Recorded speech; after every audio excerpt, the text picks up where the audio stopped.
Hi po, Doc. Hi! Doc, pwede po magpa-watch your health? Sure! Ako nga pala si Dr. Marie Giselle Villanueva, isa akong Pediatric Ophthalmology and Strabismus Specialist dito sa Calamba Eye Center. Ano nga ba ang retinopathy of prematurity at paano ito nangyayari?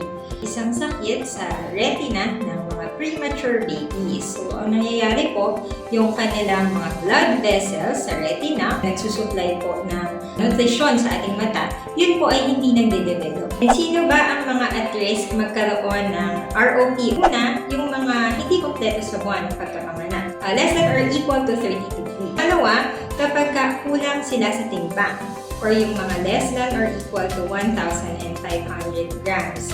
Yung pangatlo, ito yung STOPs or sepsis or infection sa dugo, transfusion. Mga batang nasalina ng dugo, deoxygenation. Yung pang-apat ay prematurity with unstable force.